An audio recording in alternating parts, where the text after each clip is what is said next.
Okay, ECIPL में now we are going to start with another very easy chapter, legal metrology. जब हम लोगों ने इंट्रोडक्टरी सेशन किया था तब हम लोगों ने बात करी थी मेट्रोलॉजी की, लीगल मेट्रोलॉजी की, और हमने आपसे पूछा था कि ये बांट कहाँ मिलते हैं, लाए हैं हमारे लिए। हमने आपसे कहा था हम फीस जो है वो अब तौल के लेंगे, है ना। तो अब हमने डिसाइड किया है कि आपकी जो फीस है वो हम तौल के लेंगे। CSET की 250 ग्राम, ठीक है, और एग्जीक्यूटिव की आधा किलो, सही है, प्रोफेशनल की 1 किलो। इसमें कुछ होशियार बच्चों ने हमको जवाब भी दिया था कि हम सिक्के चढ़ाएंगे, है ना, याद आ गया सब कुछ। तो बेसिकली हम बात कर रहे थे बांट की, यानी मेजरिंग इंस्ट्रूमेंट्स की। मेजरिंग इंस्ट्रूमेंट्स में एक सबसे बड़ी चीज होती है पब्लिक कॉन्फिडेंस। हम लोगों को यकीन जो होता है वो होता है उस बांट पे। आप देखिए, हम कोई भी सामान खरीदने जाते हैं, वो एक तरफ बांट रखेगा, एक तरफ सब्जी रखेगा या कोई भी चीज रखेगा। हम कभी भी हम उस प्रोडक्ट पे डाउट करते हैं, उस बाट पे डाउट नहीं करते। बाट मीन्स वो जो मेजरिंग वेट है ना, उस पे डाउट नहीं करते कि वो कहीं ऐसा तो नहीं वो 1 किलो का ना हो। क्यों? क्योंकि उसमें एक पब्लिक गारंटी है। हमें ये पता है ये जितने भी वेट्स हैं, ये जितने भी मेजर्स हैं, ये सब गवर्नमेंट की तरफ से होंगे और अप्रूव्ड होंगे। सिमिलरली हमने आपको एग्जांपल दिया था कि अगर आप कोई प्री पैकेज्ड कमोडिटी खरीदने जा रहे हैं, आप 1 किलो का नमक का पैकेट खरीदने गए, आपने कहा भैया नमक का पैकेट दे दो 1 किलो का, उसने पैकेट दिया और बिना तौले बिना मेजर करे आप ले आए। क्यों ले आए? किस पे भरोसा कर लिया आपने? जबकि अगर आप खुला नमक खरीदते हैं तो आप उसको 10 बार मेजर करवाते हैं, है ना, अपने सामने। तो वो चीज जो हमारे सामने पैक नहीं हुई और उसमें लिखा है कि ये 1 किलो का पैकेट है, हमने उसको दोबारा तौलने की जरूरत नहीं समझी। किस पे कॉन्फिडेंस कर रहे हैं हम, किस पे भरोसा कर रहे हैं? ये जितनी भी चीजें होती हैं इनके पीछे कौन सा लॉ गवर्नड होता है? Legal metrology. इस साइंस को, वेट्स एंड मेजर्स को पढ़ने की जो कला होती है, जो साइंस होती है, उसको कहा जाता है लीगल मेट्रोलॉजी। और इसका जो एक्ट है वो एक्ट है लीगल मेट्रोलॉजी एक्ट। ओके, अब हुआ क्या, इंटरनेशनली एक प्रॉब्लम ये अराइज हो रही थी। देखो, पहले तो क्लोज्ड इकोनॉमी थी, इंपोर्ट एक्सपोर्ट वगैरह कुछ नहीं होता था, फिर धीरे धीरे बिजनेस शुरू हुआ, तो एक प्रॉब्लम आने लग गई मेजरमेंट्स की। मतलब हम लोग जिसको 1 लीटर मानते हैं, हो सकता है उनके यहाँ का क्राइटेरिया अलग हो। हम लोग मानते हैं कि 1 लीटर में इतना होना चाहिए, हो सकता है उनके यहाँ 1 लीटर में अलग कैटेगरी हो। हमारे यहाँ 1 kg का डिनोमिनेशन अलग है, उनके यहाँ हो सकता है 1 kg की वेइंग अलग हो। इनफैक्ट आप सब कुछ छोड़िए, आपको पता है अलग अलग जगह अलग अलग जो मशीन्स होती है ना, उनका भी तौलने में डिफरेंस होता है। इंटरनेशनल तो छोड़ दो, आप 1 किलो नमक को 2 अलग अलग मशीन्स में तौलो ना, थोड़ा बहुत डिफरेंस मिल जाएगा 0.00 ग्राम्स का। ओके, तो पहले क्या होता था, मान लीजिए हमने यहां से कोई माल बेचना है इंडिया के बाहर, ओके, हम अपने हिसाब से 1 लीटर या 1 किलो भेज रहे हैं, लेकिन वो उनके स्टैंडर्ड के हिसाब से मैच नहीं हो रहा। ये प्रॉब्लम्स जब अराइज हुई तो उन्होंने ये सोचा कि इंटरनेशनली एक ऐसा सिस्टम होना चाहिए जिसमें सारे वेट्स एंड मेजर्स को हम लोग कॉमन क्राइटेरिया दे दें, ठीक है। तो इंटरनेशनली उन्होंने एक सिस्टम बनाया जिसको कहा लीगल मेट्रोलॉजी, और उन्होंने कहा ये जो इंटरनेशनल सिस्टम है, हर कंट्री अपने यहाँ का जो लीगल मेट्रोलॉजी लॉ है वो इस हिसाब से बना ले। जब ये इंटरनेशनल सिस्टम फॉलो कर लिया गया, अब हर कंट्री में मेजरिंग इंस्ट्रूमेंट्स जो है या मेजरिंग इंस्ट्रूमेंट के जो स्केल्स हैं वो सब सेम हो गए। तो अब ये प्रॉब्लम अराइज नहीं होती कि हमने यहाँ से 1 kg का डिनोमिनेशन अलग है और उनके यहाँ अलग है। इंटरनेशनली इसको हार्मोनाइज किया गया, और उसको देख के इंडिया ने जो लॉ बनाया वो कौन सा था? Legal metrology act. इसके पहले हमारे इस लॉ का नाम था weights and measures, standard weights and measures act नाम से था। फिर जब इंटरनेशनली सेम लॉ सबको फॉलो करना था तो हमने अपने लॉ का नाम भी चेंज किया, और हमने अपने लॉ का नाम क्या रख दिया? लीगल मेट्रोलॉजी एक्ट, ठीक है। अब इस एक्ट में यही होगा, ये जितने भी वेट्स होते हैं, जितने भी मेजर्स होते हैं, बांट होते हैं, मेजरिंग इंस्ट्रूमेंट्स होते हैं, ये सब प्री अप्रूव्ड होने चाहिए, ठीक है। प्री अप्रूव्ड होंगे तो ही ये यूज किए जा सकते हैं।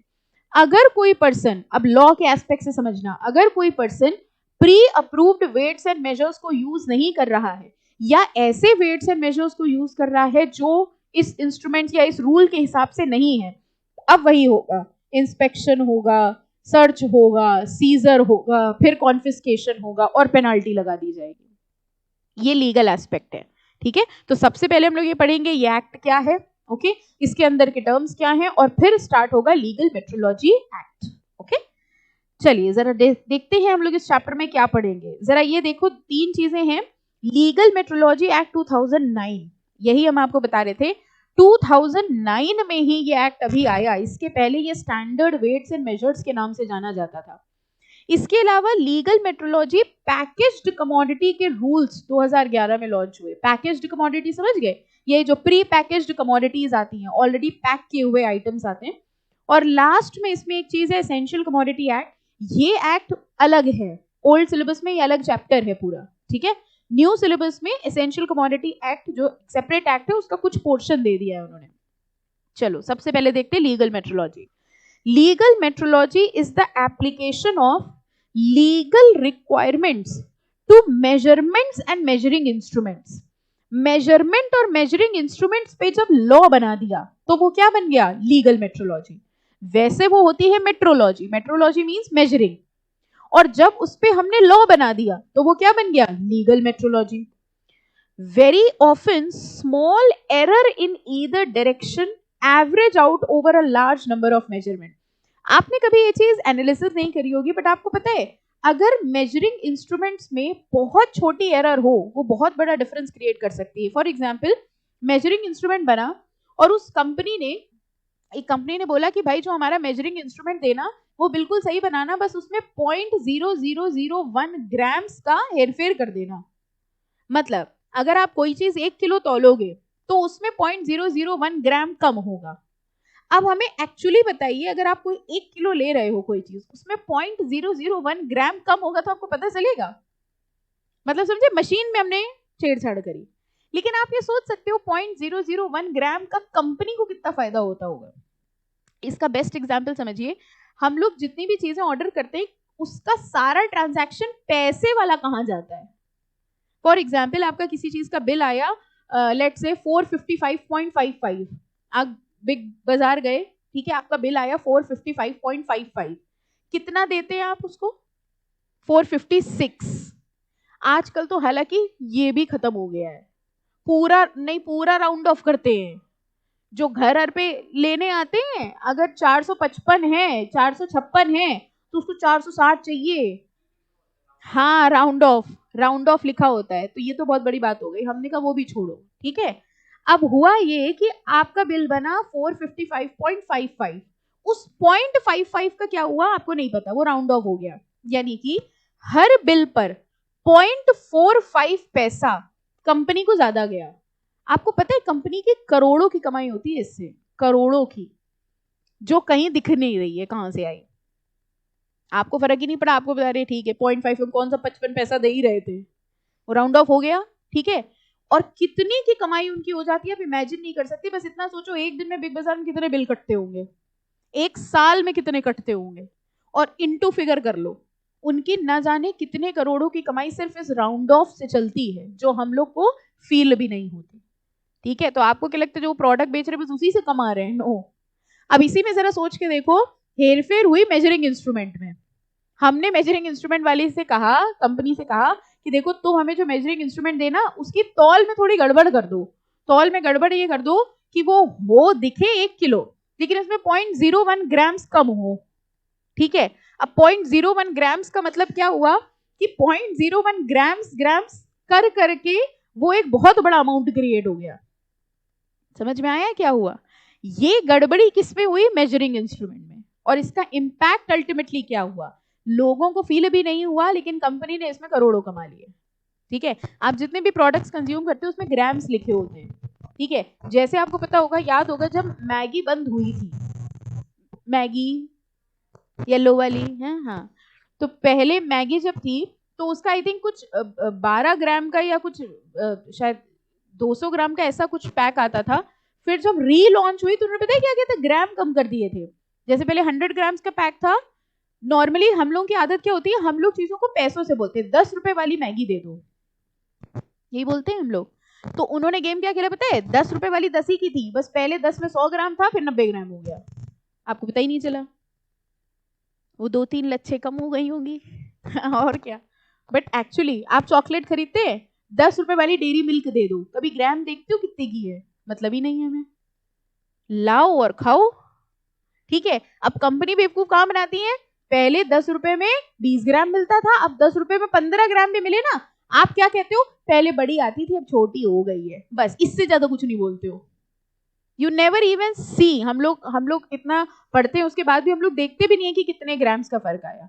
माइंड में क्या रहता है, 10 रुपए की थी 10 रुपए की है, ठीक है। So this is where the things are being played. ये तो वो बता रहे हैं क्योंकि रूल है बताना कि ग्राम एक्चुअली कितना है, लेकिन हम आपको वो बता रहे हैं जो दिखती भी नहीं है कि मेजरिंग इंस्ट्रूमेंट में 1 किलो का मार्ट आपको दिख रहा है, लेकिन एक्चुअली वो 1 किलो का नहीं है। मान लो उसमें 100 ग्राम कम है, तो एक्चुअली आप खरीद रहे हो 1 किलो लेकिन चढ़ रहा है 900 ग्राम। समझ में आया कहाँ गड़बड़ी हो सकती है? ऐसा ना हो इसके लिए ये लॉ बनाया गया है। इसलिए ये जितने भी वेट्स होते हैं, बाट होते हैं, मेजरिंग इंस्ट्रूमेंट्स होते हैं, इन सबको प्री अप्रूव करवाना पड़ता है, लाइसेंस्ड होते हैं। जब तक ये प्री अप्रूव्ड नहीं होंगे, लाइसेंस नहीं होंगे, तब तक आप इनको यूज नहीं कर सकते। इसीलिए ये बाट हर जगह नहीं मिलते हैं, ठीक है, ये सिर्फ ऑथराइज्ड लाइसेंस्ड शॉप से ही मिलते हैं।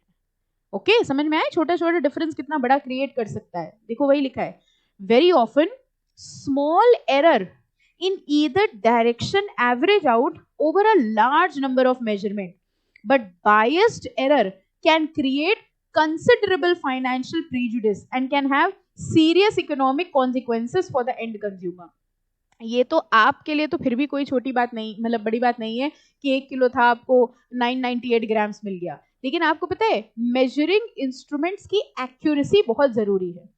आप सोच के देखिए, जो दवाइयां बनती हैं उसमें हर चीज नाप के डलती है, ठीक है, कि इतना ग्राम होना चाहिए, इतना ग्राम होना चाहिए।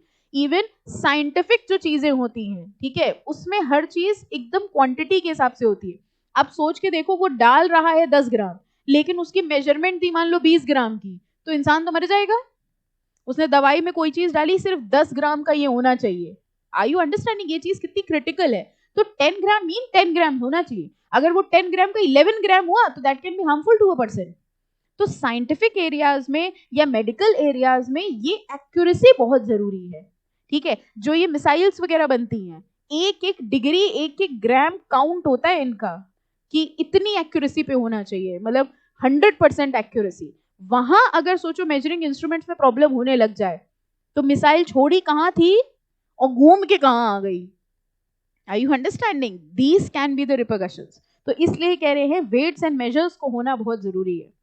Legal metrology is a name, ये डेफिनेशन मार्क कर लो, by which law relating to weights and measure is known in international parlance.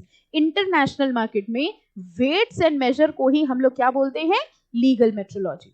Legal metrology is very vital for, देखो ये बता रहे थे, scientific, technological and industrial progress, the establishment of national standards of weights and measure and their proper enforcement aim at ensuring accuracy of measuring and measuring instrument.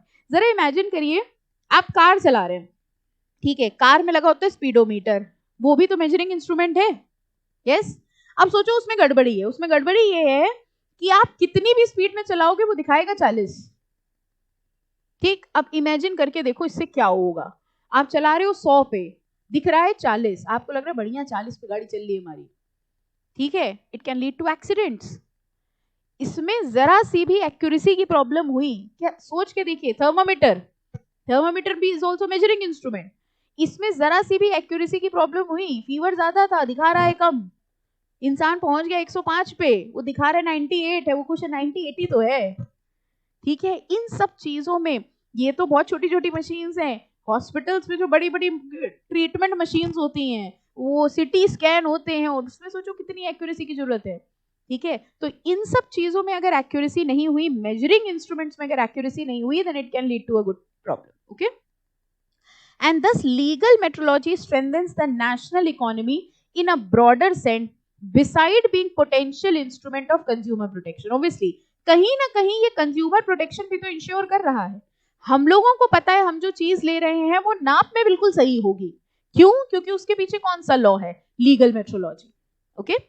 Definition पढ़ते हैं जरा। Legal metrology can be defined as that part of metrology which deals with, अब इसमें किन किन चीजों के बारे में हम लोग पढ़ेंगे?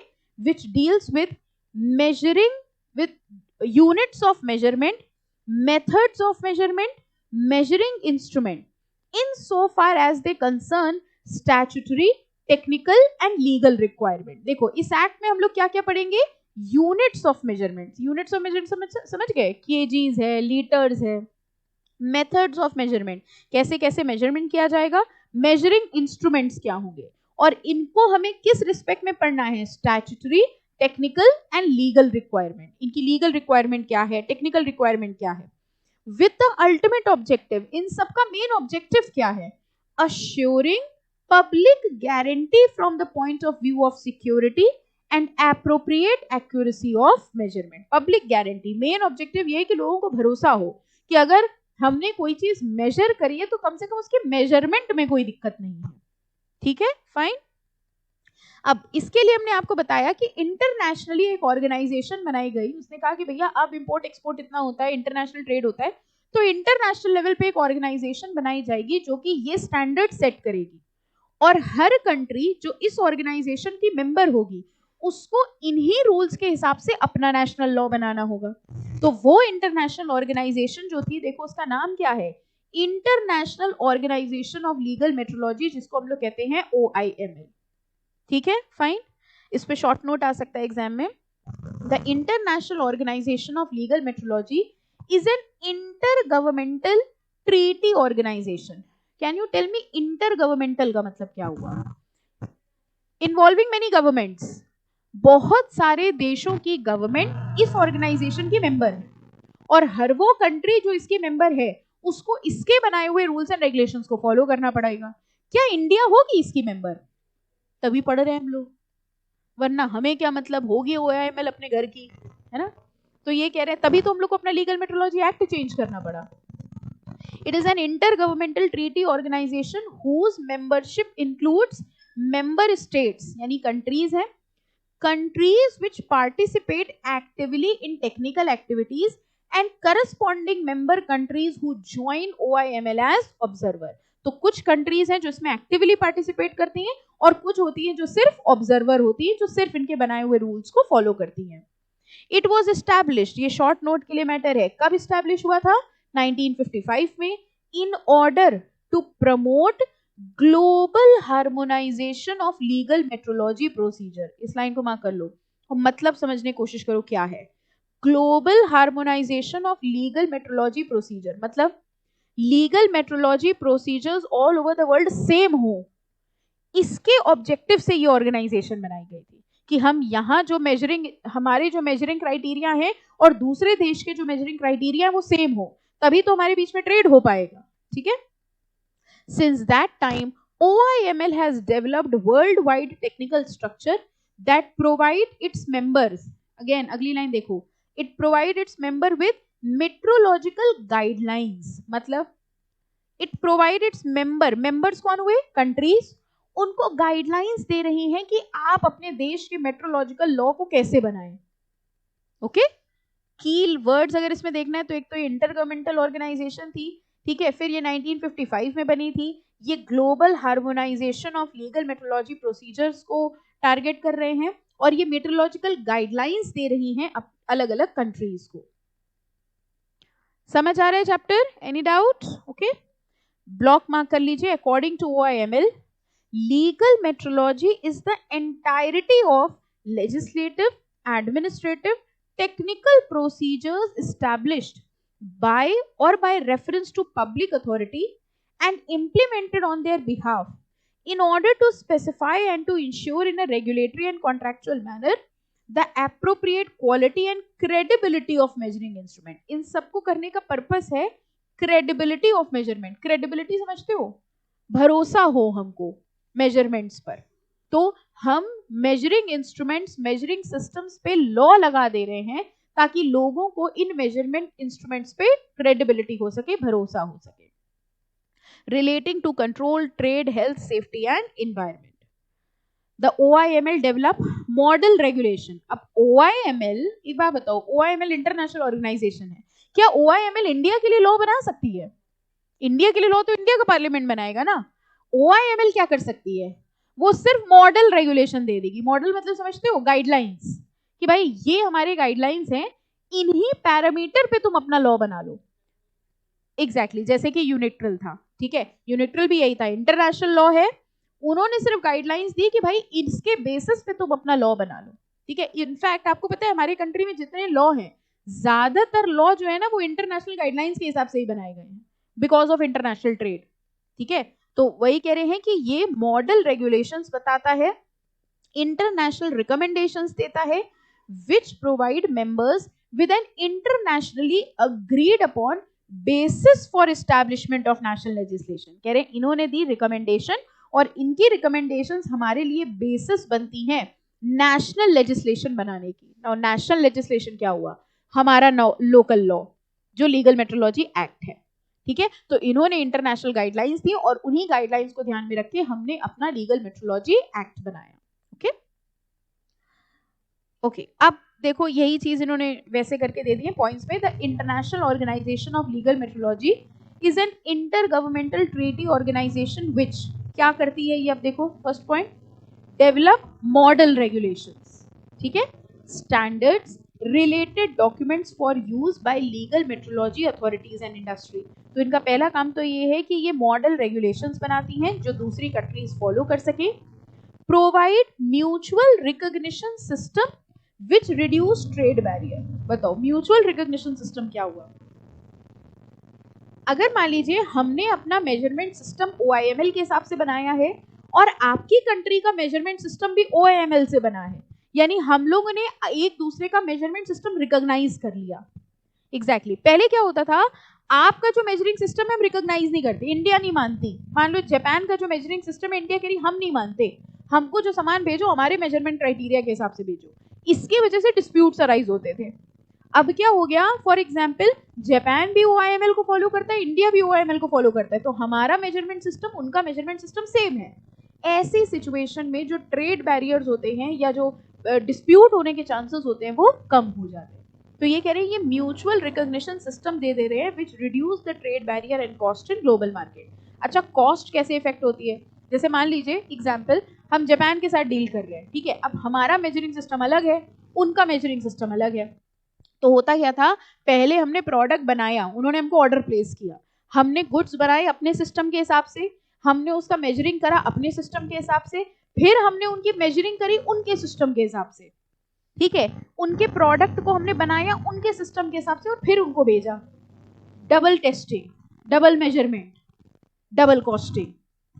अब क्या हुआ, हमको पता है कि हम जो मेजरमेंट लेके गुड्स बना रहे हैं, ठीक है, वो स्टैंडर्ड है और वही मेजरमेंट वहां भी एक्सेप्ट हो जाएगा, तो वो कॉस्टिंग जो है वो सेव हो जाएगी। Okay, represent the interest of legal metrology community with international organisation and forum concerned with metrology, standardisation, testing, certification etcetera. ये वही कह रहे हैं, हमारी कम्युनिटी अब बड़ी हो गई, हमारी कम्युनिटी लोकल कम्युनिटी नहीं बची, हमारी कम्युनिटी इंटरनेशनल कम्युनिटी हो गई। अगर कभी मेजरमेंट से रिलेटेड, स्टैंडर्डाइजेशन से रिलेटेड कोई इशू अराइज होता है तो सब लोग हैं ऑल ओवर द वर्ल्ड, ये OIML है जो हमको सपोर्ट कर सकता है।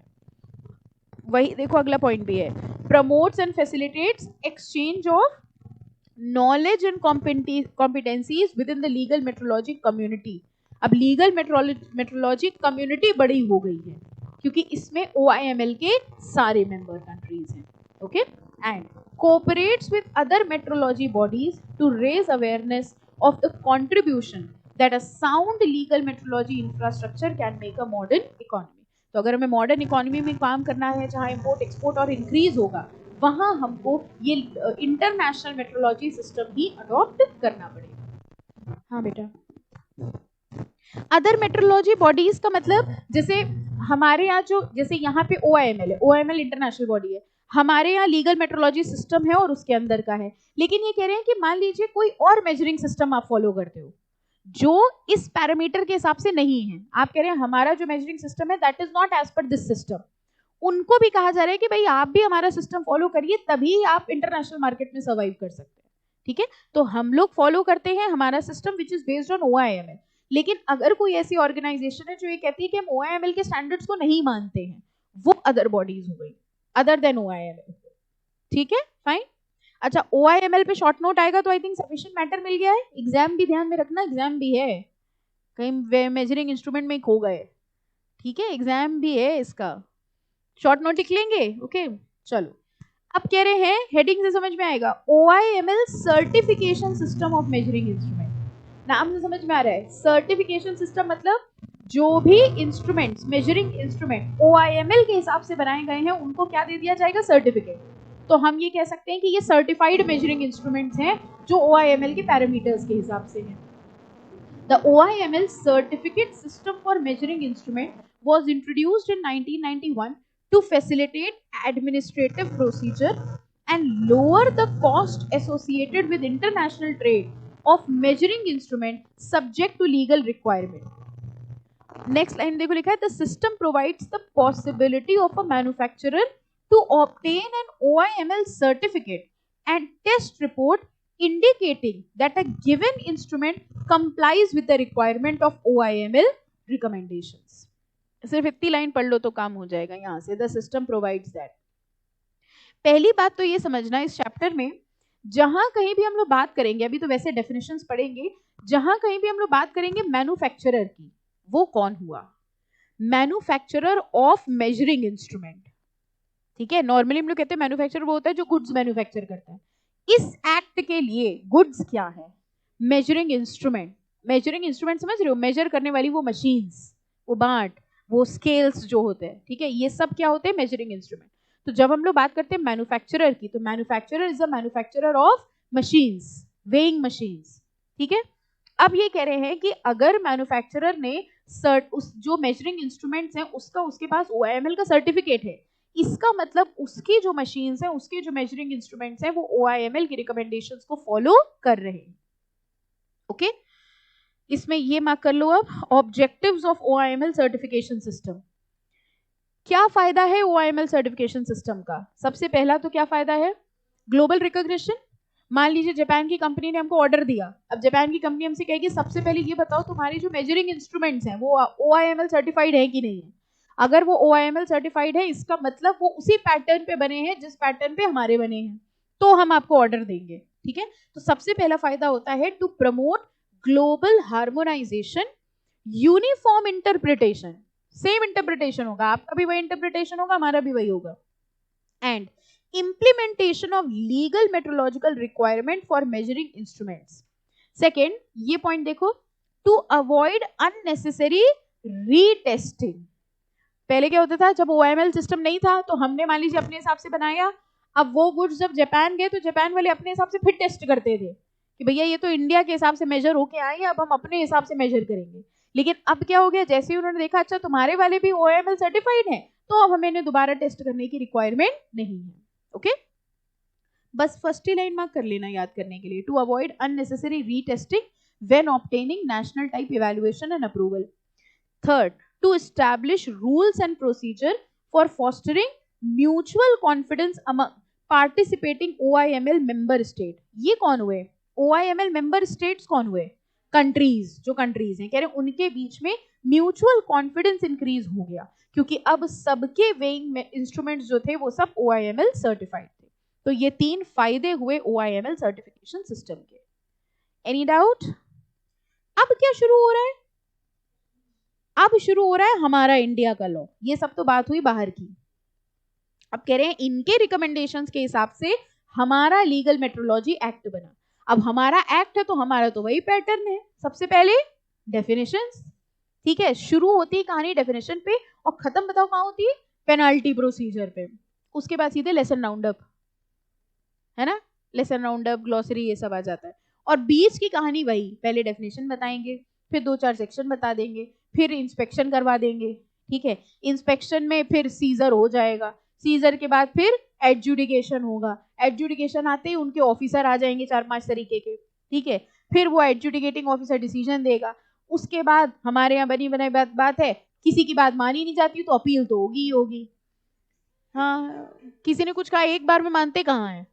अपने घर पे ही देख लो, पापा ने कुछ कहा मानते हो? नहीं, मम्मी से जाके तुरंत बोलते हो? ये आप अपील ही तो फाइल करते हैं, पापा ये करने को कह रहे हैं, करना है क्या, है ना?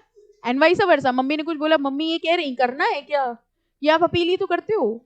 तो ये हमारा रूल है, किसी ने कुछ कहा एक बार में तो मानना ही नहीं है, अपील फाइल कर दी। अपील फाइल करने के बाद लास्ट में आ जाएगा अपील, अपीलेट अथॉरिटी की नहीं भी, उनकी भी नहीं चली तो हाई कोर्ट चले जाओ, बाबा दादी के पास चले जाओ।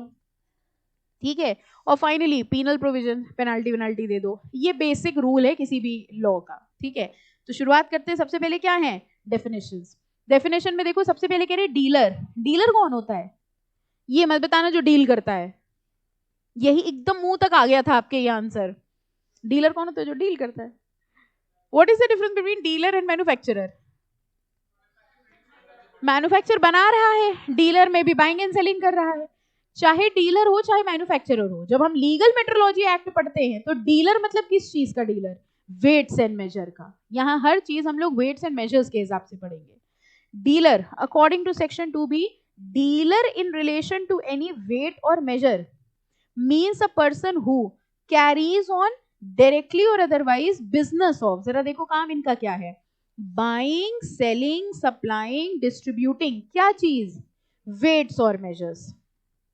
ठीक है, जो क्या कर रहा हो? बाइंग, सेलिंग, सप्लाइंग, डिस्ट्रीब्यूटिंग कर रहा हो। किस चीज का कर रहा है? वेट्स एंड मेजर का। किस चीज के? चाहे कैश में ले रहा हो, चाहे इंस्टॉलमेंट पेमेंट में ले रहा हो, किसी भी तरीके से ले रहा हो, उसको हम लोग क्या मान लेंगे? डीलर। अगली दो डेफिनेशन बहुत टफ और इंपॉर्टेंट है, तो आप खुद ट्राई करेंगे। हमने ट्राई करी, हमसे हुई नहीं हुई ना आपसे भी? वही तो, एक्सपोर्ट मतलब क्या होगा? देखा, टफ है, नहीं बता पा रहे हो। Export means taking out of India to a place outside India, और इंपोर्ट मीन्स, ठीक है। लेबल क्या होता है? लेबल, अरे वही कॉपी के ऊपर जो लगाते थे, लड़के कार का और लड़कियां बारबी का, यही तो करते। नहीं, नेम स्लिप। यहाँ लेबल का मतलब क्या हुआ? किसी भी पैकेट के ऊपर जो मार्क, जो लेबल लगा हुआ है, लेबल, ठीक है, उस लेबल में ही तो लिखा होता है क्या क्या चीजें हैं। लेबल मीन्स, अच्छा, प्री पैकेज्ड कमोडिटी में लेबल होता है कि जो आपके सामने पैक कराई जाती है? जो आप सामने पैक कराते हो तो वो पन्नी में पैक करते हैं ना, जिसमें कोई लेबल नहीं होता।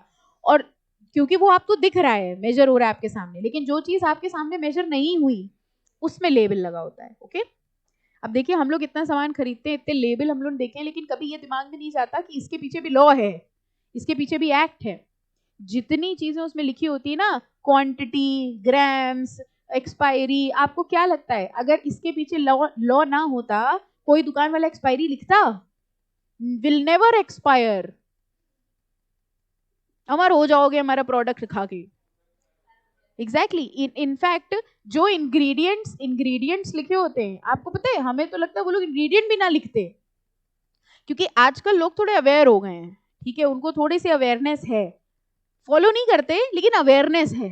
जैसे उनको पता है कि शुगर ज्यादा है तो खराब, नुकसान करेगा, खाएंगे तब भी। ठीक है, पाम ऑयल नहीं खाना चाहिए, रिफाइंड व्हीट फ्लावर है मतलब मैदा है, अवेयरनेस है, खाएंगे वो प्रोडक्ट। लेकिन और जो इंग्रेडिएंट्स होते हैं उसमें भी जो चीजें लिखी होती है वो in the order of quantity होता है। जैसे अगर सबसे पहला आइटम शुगर लिखा है, इसका मतलब सबसे ज्यादा क्वांटिटी उसमें शुगर की है। तो अब जब चॉकलेट खाना तो एक बार इंग्रेडिएंट्स पढ़ना जरा, फिर खा लेना, है ना।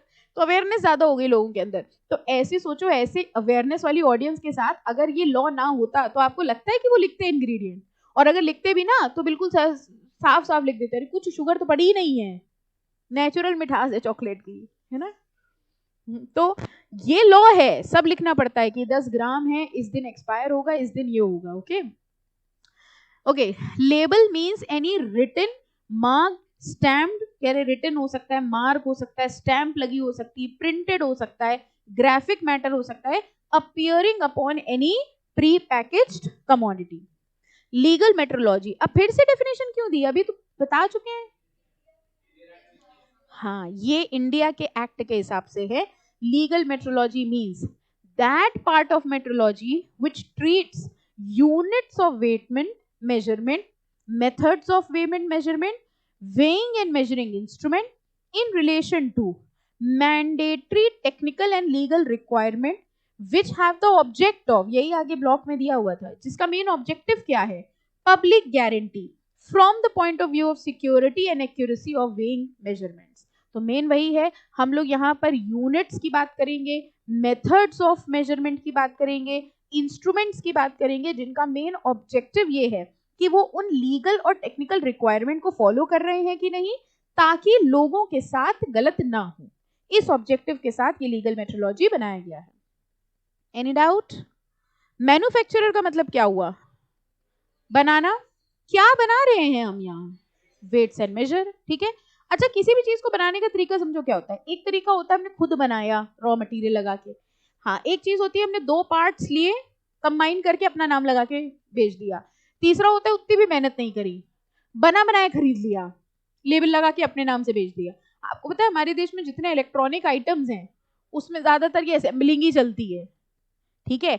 अलग अलग पार्ट्स अलग अलग जगह से बनाए, मतलब मंगाए, उनको जोड़ा, ऊपर मेड इन इंडिया लगा दिया और बेच दिया, ठीक है। और कई सारी चीजें क्या होती है, बनी बनाई खरीदी, अपना लेबल लगाया और बेच दिया, ओके। ये सब क्या माना जाएगा, मैन्युफैक्चर। पढ़ लीजिए जरा चारों पॉइंट्स।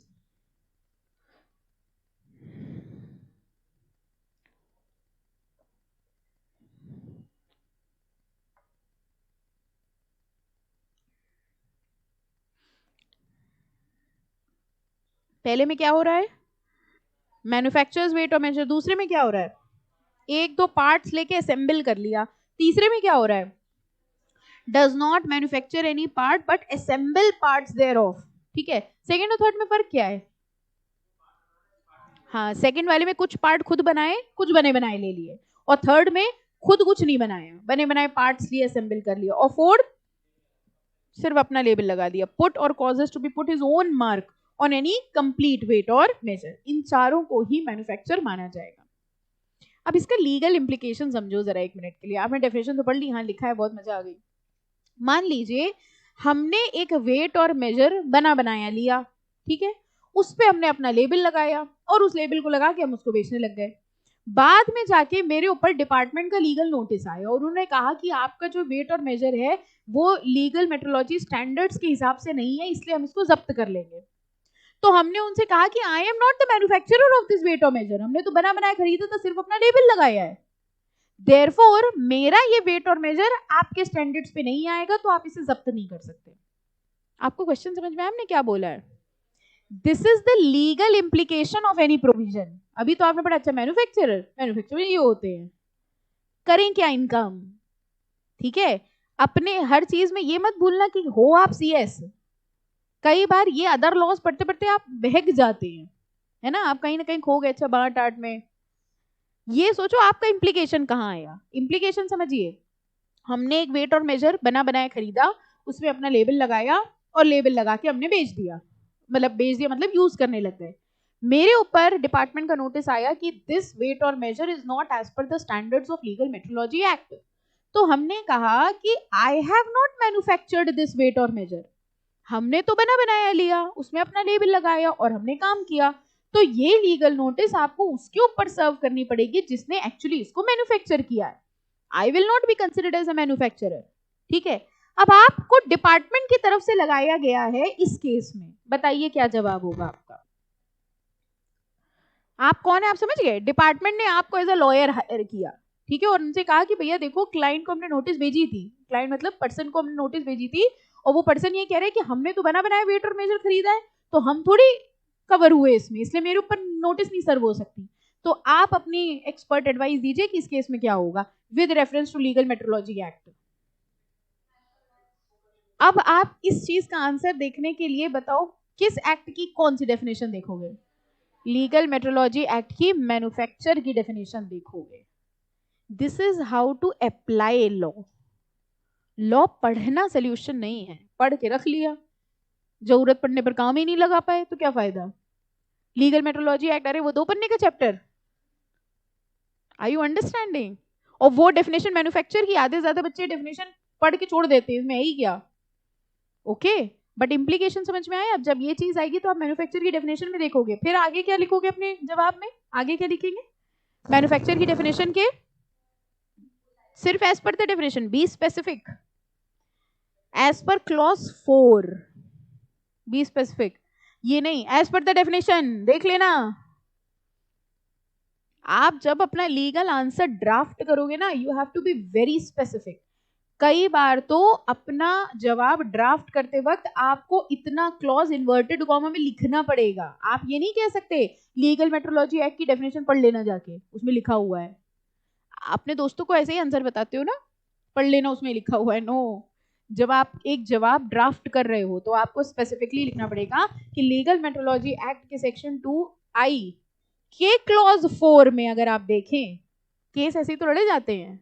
ये तो ना जज से कह दिया जाए पढ़ लेना, चौथे पॉइंट में कुछ लिखा है, ठीक है। क्लॉज 4 में अगर आप देखें तो उसमें लिखा हुआ है कि अगर कोई पर्सन बना बनाया वेट और मेजर लेता है और उस पर अपना मोहर लगाता है तो भी वो मैन्युफैक्चर माना जाएगा, मैन्युफैक्चरर।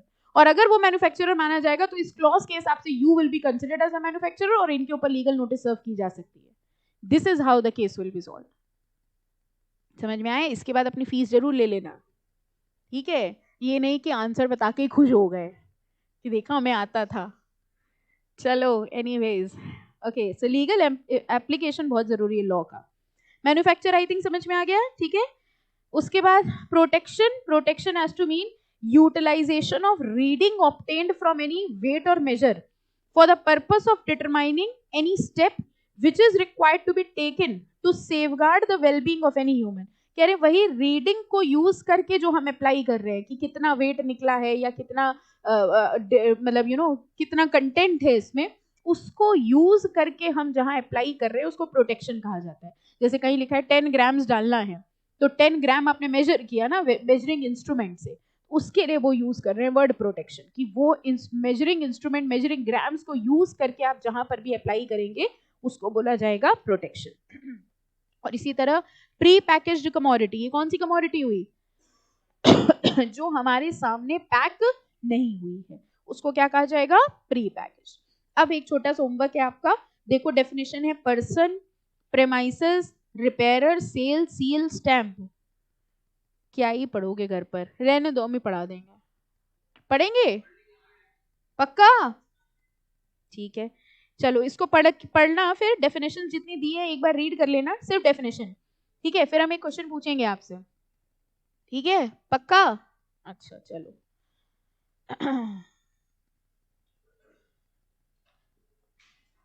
अच्छा सुनी लो पहले, अच्छा क्वेश्चन। मान लीजिए एक मेजरिंग इंस्ट्रूमेंट था, वो मेरे घर पे रखा हुआ था, फैक्ट्री में नहीं रखा था। मेजरिंग इंस्ट्रूमेंट, जो जिनको आता है आंसर शांत रहे, हूँ जो आया ना आपका, तो मान लीजिए एक मेजरिंग इंस्ट्रूमेंट था, वो मेजरिंग इंस्ट्रूमेंट मेरे घर के कमरे में रखा हुआ था, ठीक है। लेकिन वो जो मेजरिंग इंस्ट्रूमेंट था वो मेजरिंग इंस्ट्रूमेंट स्टैंडर्ड्स के हिसाब से नहीं था। अब मेरे घर पे वो रेट पड़ी और उन्होंने कहा ये मेजरिंग इंस्ट्रूमेंट्स हम जब्त कर लेंगे क्योंकि this was not as per the standard. तो हमने ये कहा कि वो जो मेजरिंग इंस्ट्रूमेंट है वो मेरे बिजनेस प्रेमाइसेस में थोड़ी ना था, और जो रेट पड़ सकती है वो बिजनेस प्रेमाइस में पड़ सकती है। रेट मतलब जो चेकिंग हो सकती है, इंस्पेक्शन हो सकती है, वो कहाँ हो सकती है? बिजनेस प्रेमाइसेस में हो सकती है। आप चेकिंग कहाँ करने आ रहे हो? हमारे घर में, इसलिए आप हमारे घर से वो मेजरिंग इंस्ट्रूमेंट जब्त करके नहीं लेके जा सकते। अब आप लॉयर हैं और आपको इस एक्ट को रेफर करके हमको बताना है कि मेरे घर पे जो मेजरिंग इंस्ट्रूमेंट रखे हैं क्या उसकी इंस्पेक्शन की जा सकती है कि नहीं की जा सकती है। The court is adjourned. समझ आ गया? ये है लॉ।